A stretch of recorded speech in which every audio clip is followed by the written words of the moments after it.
बिस्मिल्लाहिर्रहमानिर्रहीम। हम लोग थ्योरम प्रूव करेंगे लिमिट का कि limit theta approaches to zero sine theta over theta equal to 1। इसमें ये जो थीटा है ये रेडियन में लिया गया है। याद रखिएगा, जब भी ये थीटा सेपरेटली यूज़ होगा without any trigonometric function sine theta cos theta tan theta second cosecant theta इनके साथ आएगा, फिर तो हम कोई भी जो है वो उसके ले सकते हैं मेजरमेंट के लिए यूनिट। लेकिन अगर अलग से कहीं हो तो सारे फार्मूलों में जो है वो हमेशा रेडियन में लिया जाता है। जैसे आपने एक और रिलेशन पढ़ा होगा L equal to R theta, इसमें भी ये जो थीटा है ये रेडियन में ही लिया जाता है। ठीक है, इसमें भी देखें ये theta without any trigonometric function है, यहाँ पे भी जो थीटा है ये रेडियन में मेजर किया गया है। ठीक है, इसके लिए हमने एक डिफरेंट टेक्निक यूज़ करनी है। काफ़ी सारी जो है अलजेब्रिक मेथड्स हैं वैसे तो, लेकिन लिमिट्स निकालने के लिए। लेकिन कुछ ऐसे जो है क्वेश्चंस होते हैं, ऐसे हमारी से ये लिमिट है, इस तरह की हैं प्रॉब्लम्स हैं जिनको उन अलजेब्रिक मेथड से निकालना काफ़ी डिफ़िकल्ट हो जाता है। तो इसके लिए हमने एक डिफरेंट टेक्निक यूज़ करनी है।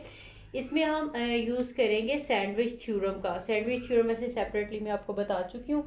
मैं एक दफ़ा फिर उसका ब्रीफ सा इंट्रोडक्शन आपको बता देती हूँ कि सैंडविच थ्योरम क्या है। अगर हमारे पास तीन फंक्शन है F of X, G of H of X and G of X, इस तरह से हैं कि this function is less than equal to H of X and H of X is less than equal to G of X, then जो है एक किसी भी ओपन इंटरवल में, सपोज हमारे पास इंटरवल 1 से 10 तक है, दैट मीन 1 से 10 तक कोई भी वैल्यू लगाए इस फंक्शन में, इस फंक्शन में, इस फंक्शन में, सबसे छोटा आंसर ये वाला आए, फिर ये वाला आंसर आए, फिर ये वाला आंसर आएगा। ठीक है, then this relation hold, equal भी हो सकता है और एफ एक्स का आंसर जो है वो लेस भी हो सकता है। इसी तरह से जी एफ एक्स का आंसर इससे लेस भी हो सकता है और इक्वल भी हो सकता है किसी भी ओपन इंटरवल में, कि इसमें 1 और 10 इंक्लूडेड नहीं है, जबकि 1 और 10 के बिटवीन जितने भी रियल नंबर्स हैं वो सारे के सारे शामिल है। जैसे सपोज ये फंक्शन x है, this is less than equal to X square, this is less than equal to X square plus 1 कह लें, कुछ भी कह लें। अगर इस इंटरवल में से कोई भी वैल्यू तीनों में रखे, सबसे छोटा आंसर ये वाला होगा, फिर ये वाला होगा और फिर ये वाला होगा। ठीक है, इसके बाद अगर हम इसके ऊपर लिमिट अप्लाई कर दें, limit x approaches to c, इसमें से कोई सा भी नंबर है 1 और 10 के बिटवीन, 2 भी हो सकता है, 3, 3.5, 7, 9, इस इंटरवल के अंदर से कोई पॉइंट आपने लेना है वो c। वो हम अगर लिमिट लगाए इन सब फंक्शंस पे, limit x approaches to c h of x less than equal to limit x approaches to c g of x। Suppose इसका आंसर भी L आ जाता है हमारे पास, लिमिट का x approaches to c h of x, इसका answer हमें नहीं पता और इसका आंसर भी L आ जाता है। यानी ये दोनों जो साइड्स वाली लिमिट है, जिस सैंडविच में ये दोनों साइड्स एक जैसी होती है ना, इसका आंसर भी जो है वो L आ जाए, इसका आंसर भी L, कोई भी रियल नंबर हो सकता है। 5 इसका आंसर है, 5 इसका आंसर है, 7 इसका है, 7 इसका है, ये कोई से भी लिमिट इन दोनों फंक्शंस की सेम आ जाए तो इसका मतलब ये है कि जो हमारे पास दरमियान वाला फंक्शन है इसकी लिमिट का आंसर भी यही L ही होगा। Limit x approaches to c h of x will also be L। ठीक है, ये जो सारा ये मैंने आपको बताया ये सैंडविच थ्योरम है। ठीक है, ये सी के लिए, ये मैंने वैसे सिर्फ समझाने के लिए इंटरवल 1 to 10 लिखा, कोई सा भी ओपन इंटरवल हो सकता है। ये हम इसमें थ्योरम यूज़ करेंगे। हम इसके तीन जो है वो डिफरेंट फंक्शंस लेंगे। इसमें जो फंक्शन होंगे वो एरिया के फंक्शन होंगे।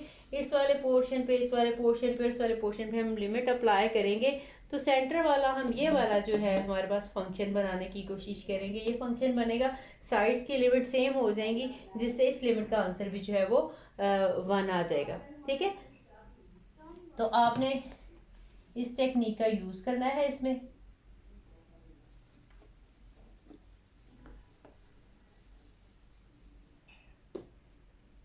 Take theta a positive acute central angle, जो हमने थीटा लिया है पॉजिटिव एंगल है। ठीक है, एक्यूट एंगल है, एक्यूट मीन 90 से लेस, 90 डिग्री से लेस डिग्री का एंगल जो है that is acute angle. Central angle of circle, circle ठीक है, सेंट्रल एंगल, अब ये सर्कल है, ये इसका सेंटर है, ये दोनों रेडियल जो सेगमेंट्स है इनके दरमियान में बनने वाला ये जो एंगल है that is called central angle. ठीक है, कोई सा भी सर्कल है इसके सेंटर से ये जो दो रेडियल कोई सी भी लाइंस हम ड्रॉ करें तो ये सेंटर में बनने वाला ये जो एंगल है that is called central angle.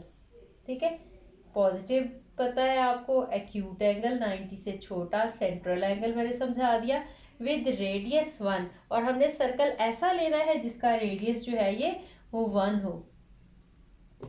As shown in figure, ये डायग्राम बनाई है, ये ओ इसका सेंटर है। ठीक है, ये ए है और ये हमारे पास पॉइंट बी लिया है, इसका हमने यानी ओ ए की लेंथ भी 1 है और ओ बी की लेंथ भी 1 है, ये दोनों इसके रेडियाई हैं, ओ ए और ओ बी। ठीक है, इसके बाद हमने क्या करना है, पहले ये डायग्राम इसकी कंप्लीट कर लेते हैं। इसको लाइन को आपने एक्सटेंड करना है, पहले यहाँ पे परपेंडिकुलर लाइन ड्रॉ करनी है यहाँ पे, यानी दैट मीन 90 का एंगल बनाने वाली ये लाइन ड्रॉ की आपने, ये यहाँ पे 90 का एंगल बना रही है और इस लाइन को आपने आगे एक्सटेंड कर दिया।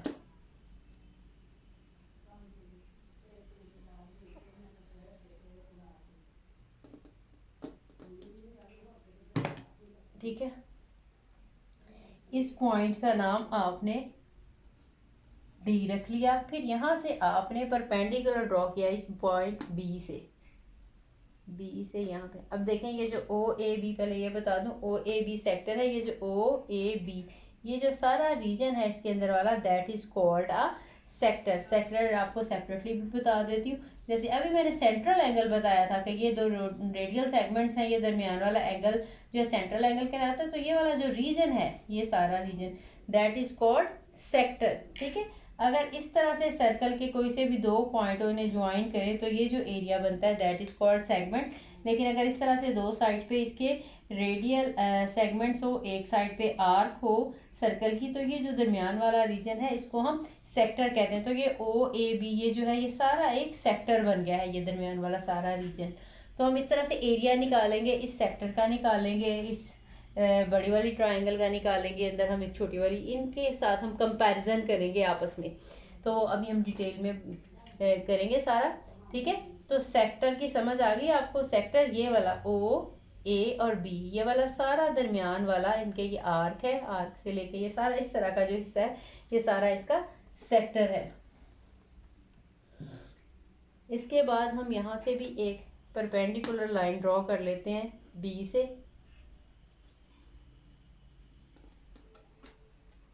ये एंगल भी 90 का है, इसका नाम हम सी रख लेते हैं। आपने क्या किया, इस पॉइंट बी से ओ ए पे परपेंडिकुलर लाइन ड्रॉ की है। ठीक है, ये सी जो है सी पॉइंट पे परपेंडिकुलर है। इसी तरह से आपने इस ए पॉइंट पे भी 90 का एंगल बनाया है और इसको उस लाइन तक एक्सटेंड किया जहाँ पे ये दोनों मिल रहे हैं, वो पॉइंट जो है वो डी है। अब देखें ये ओ ए और ओ बी ये दोनों की लेंथ 1 है, क्योंकि हमने इसका रेडियस 1 लिया था। ये ओ ए और ओ बी दोनों, क्योंकि दोनों इसके रेडियाई हैं, ये हम अंदर यूज करेंगे, ये हमें पता है। ठीक है, कि ओ ए और ओ बी दोनों की जो लेंथ है that equal to 1 as these are radii of circle.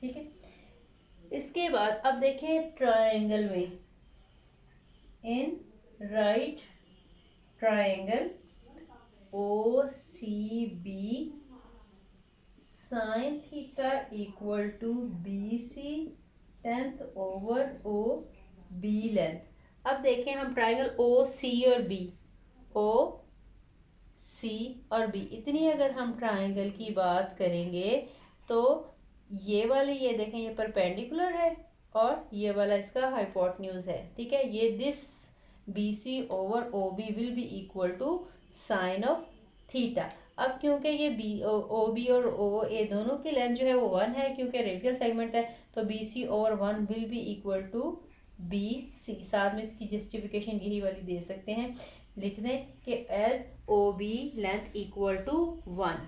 ठीक है, इसी तरह से एक्चुअली हम कुछ लेंथ जो है निकालना चाह रहे हैं, क्योंकि हमने एरिया जो है वो निकालने हैं, उनमें ये लेंथ्स यूज़ होनी है BC, तो BC की जगह पे हम साइन ऑफ थीटा जो है वो यूज़ करेंगे। इसी तरह से अब हम ए डी की लेंथ जो है फाइंड आउट करना चाह रहे हैं ट्रिग्नोमेट्रिक फंक्शन की फॉर्म में, तो उसके लिए हम ट्राइंगल यूज़ करेंगे। In right triangle O A D, this यहाँ से tan ऑफ थीटा का रिलेशन निकालेंगे, that is equal to A D over O A. अच्छा, अब ये देखें, इसमें ओ ए की लेंथ जो है ये 1 है, ये भी ए डी के इक्वल आ गया। अब आप सोच रहे होंगे कि इसमें साइन का और इसमें tan का रिलेशन हमने क्यों यूज़ किया। इस वाले में देखें, हम बी सी की लेंथ जो है ये फाइंड आउट करना चाह रहे हैं। एक तो ये वाली लेंथ हमने यूज़ करनी है, जब हम इस ट्राइंगल का एरिया निकालेंगे तो हमें इसका जो है आल्टीट्यूड फाइंड आउट करना होगा। ठीक है, आल्टीट्यूड चाहिए होगा तो ये हम आल्टीट्यूड लिखेंगे। ठीक है, और इस आल्टीट्यूड को हम या तो इस वाले रिलेशन से निकाल सकते हैं, दिस ओवर दिस, या फिर दिस ओवर दिस। ठीक है, क्योंकि ये लेंथ तो हमें मालूम नहीं है, ओ सी तो हमें लेंथ नहीं पता, क्योंकि ओ बी की लेंथ हमें पता है 1 है, तो जाहिर है हम दोनों अननोन जो है तो नहीं यूज़ कर सकते ना रिलेशन।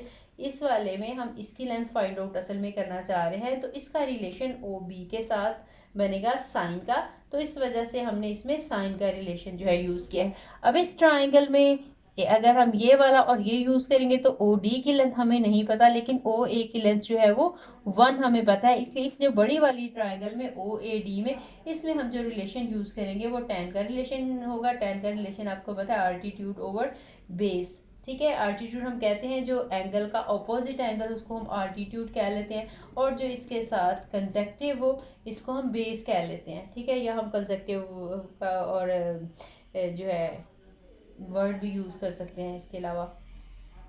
ठीक है, अब देखें, इसमें हमने साइन का रिलेशन जो है वो निकाला, तो वो बी सी के इक्वल आ गया। जो tan का हमने वैल्यू निकाली वो ए डी के इक्वल आ गई। एक्चुअली हम ये बी सी और ए डी की वैल्यू यूज़ करने वाले हैं नेक्स्ट आगे। ठीक है, इसलिए हमने ये निकाली है दोनों रिलेशन से। इसके बाद जो है साथ में इसके भी आपने रीज़न लिख देनी है, as O B length equal to 1। ठीक है, हम ये दोनों बता चुके हैं पहले। In term of theta,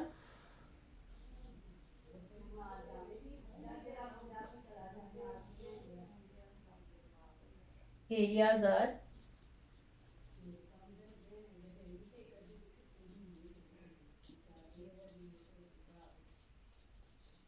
expressed as, अब हमने एरियाज निकालने हैं। ठीक है, वो निकालेंगे और उनमें हम कंपैरिजन करेंगे, कौन सा एरिया छोटा है, फिर उससे बड़ा एरिया कौन सा है, फिर उससे बड़ा एरिया जो है वो कौन सा है, और फिर उनमें अब यूज़ करेंगे ये वाली वैल्यूज़। ठीक है, ये मैं आपको बता चुकी हूँ, अब इसको याद रखिए। साइन थीटा जो है वो बी सी के और tan थीटा जो है ये ए डी के इक्वल है।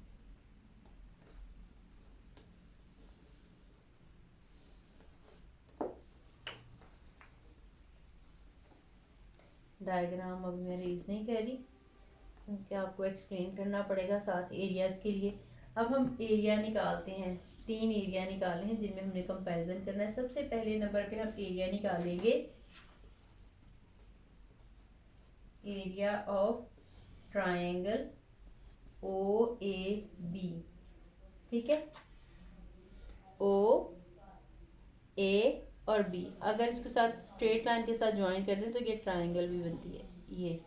ठीक है, ये यहाँ तक सेक्टर था, और ये अगर इनको स्ट्रेट लाइन के साथ ज्वाइन कर देंगे तो ये ट्राइंगल है। ठीक है, मैंने स्केल के साथ नहीं किया, ये वाली यहाँ से ए को बी के साथ ज्वाइन कर देंगे तो ये ट्राइंगल ओ ए बी बन जाएगी। और अगर हम इसका ये कर्व यूज़ करेंगे, आर्क यूज़ करेंगे, तो फिर ओ ए बी जो है सेक्टर बनेगा। ठीक है, area of A O B that is equal to, आपको पता है 1/2 इंटू बेस इंटू आल्टीट्यूड होता है। ठीक है, इस ट्राइंगल की, ठीक है, ओ ए बी इसकी बेस है ये ओ ए, और आल्टीट्यूड इसका है B C,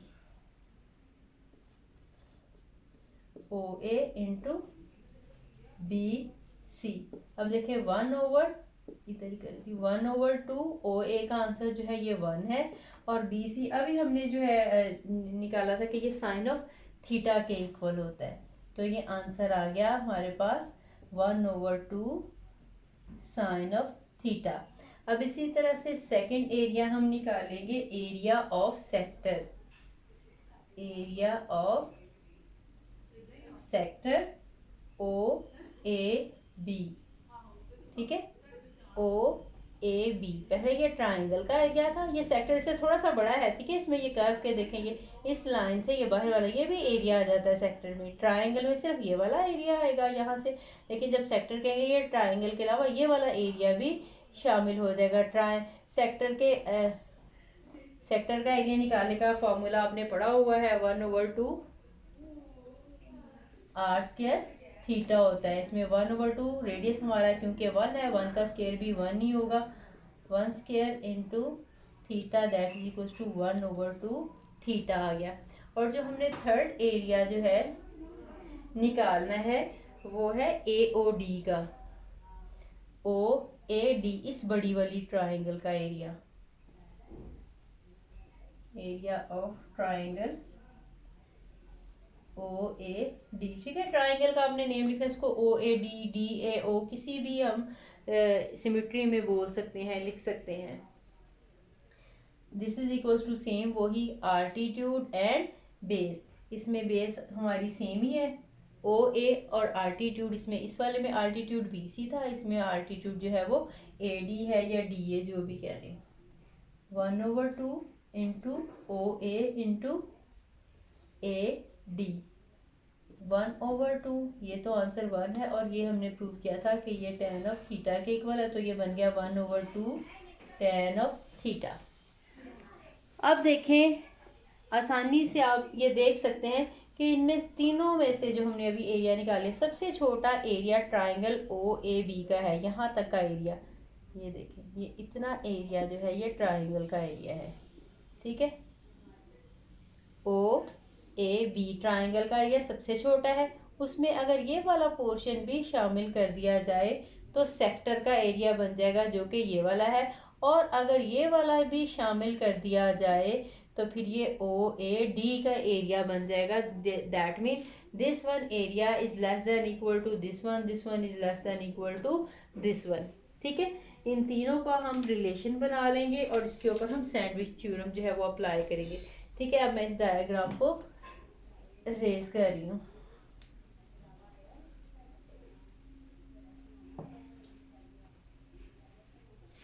from figure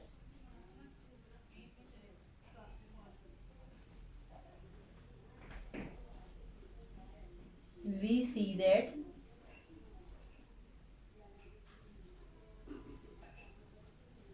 area of triangle OAB is less than, ठीक है, इसमें तो लेस ही है क्लियरली, उसमें लेस देन और इक्वालिटी भी हो सकती है सैंडविच थ्योरम में, इसमें आपको क्लियर नहीं नजर आ कि ये छोटा है, ठीक है। इक्वालिटी हमें लगाने की ज़रूरत नहीं है। अगर लगा भी दें तो दोनों चीज़ें एट अ टाइम नहीं होल्ड कर रही होती हैं। अगर हम लेस देन इक्वल लगाते हैं तो उसका मतलब होता है या लेस है या इक्वल है, दोनों में से एक ही कंडीशन होल्ड कर रही होती है, ठीक है। इसके बाद है एरिया ऑफ सेक्टर, ये वही ओ ए डी, ठीक है। और this area is less than area of triangle O A D, ठीक है। अब इनके हमने लगा लेने हैं वैल्यूज। ये वाला एरिया था 1/2 sine of theta, this is less than, इसकी वैल्यू थी 1/2 theta, this is less than equal to 1/2 tan of theta. अब हमने इस इनइक्वालिटी को सिंप्लीफाई करना है। अब देखें, इस इनइक्वालिटी में सब में डिनोमिनेटर में 2 आ रहा है, तो इस 2 के साथ सबको मल्टीप्लाई कर देंगे तो हमारे पास ये आ जाएगा sine of theta less than tan of theta. अब हम tan ऑफ थीटा को sine theta over cos theta लिख सकते हैं, sine theta over cos of theta, ठीक। इसके बाद आपने क्या करना है, इस सारे रिलेशन को जो है साइन थीटा के साथ डिवाइड कर देना है।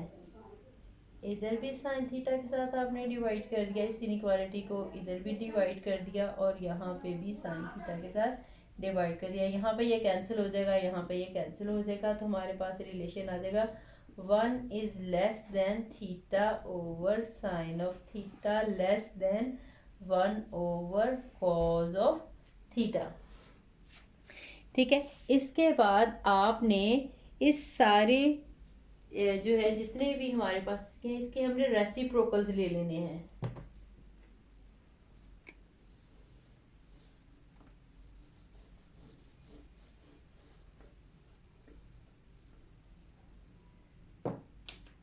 वन साइन थीटा, वन को तो रेसिप्रोकल लेंगे वन ही आएगा, यानी इनका आपने उल्टा लेना है, फ्रैक्शन इन्वर्ट कर, डिनोमिनेटर न्यूमरेटर में और न्यूमरेटर डिनोमिनेटर में। अब देखें ये कॉज ऑफ थीटा था तो कॉज ऑफ थीटा, अब आपको पता है जब इनके रेसिप्रोकल ले लें, अगर देखें ये लेस था तो ये ग्रेटर हो जाएगा। जैसे सपोज मैं कहती हूँ कि 2 इज ग्रेटर देन 1, ठीक है, तो अगर इनके मैं रेसिप्रोकल ले लूँ 1/2 then that will be less than 1/1 का, तो 1 ही आता है, रेसिप्रोकल लिख भी लें या जस्ट 1 कह लें, या सपोज कोई और नंबर ले लें, मैं कह दूँ 5 is greater than 3, if I take the reciprocal then this will be greater, lesser value will be greater value and greater value will be lesser value, ठीक है। रेसिप्रोकल लेने से जो वैल्यू जितनी बड़ी हो वो उतनी छोटी हो जाती है। तो इसी तरह से मैंने ये सबका जो है फ्रैक्शन इन्वर्ट कर दिया, उलट दिया है, तो इससे ये लेस देन थे तो ये ग्रेटर देन बन गए हैं। इसके बाद अब ये देखें, हम इसके ऊपर लिमिट अप्लाई करते हैं, theta approaches to 0, limit theta approaches to 0 1, इसको अगर हम चाहें तो लेस देन की फॉर्म में ये पहले लिख लें फिर ये लिख लें, ऐसे लिखा जा सकता है, cause of theta is less then sign theta over theta less than 1, या ऐसे ग्रेटर में लिख लें तब भी ठीक है। Limit theta approaches to 0 1 greater than limit theta approaches to 0 sine theta over theta is greater than limit theta approaches to 0 cos of theta. अब आपको पता है 1 है तो इसके ऊपर लिमिट 1 ही आ जाएगी, कांस्टेंट नंबर है उसके ऊपर किसी भी लिमिट का जो है कोई इफेक्ट नहीं होता, वो real number as it is आ जाता है। और इसकी लिमिट का अभी हमें नहीं पता, theta approaches to 0 sine of theta over theta greater than cos of 0 का आंसर आपको पता है 1 है। अब देखें जो हमने सैंडविच थ्योरम में पढ़ा था, इसकी लिमिट का आंसर भी 1 आ गया, इसकी लिमिट का आंसर भी 1 आ गया, तो ऑब्वियस है कि ये जो फंक्शन है बिटवीन, इसकी लिमिट का आंसर भी 1 होगा। तो by sandwich theorem we can say that limit theta approaches to 0 sine of theta over theta is also equal to 1, और यही हमने प्रूव करना था, ठीक है।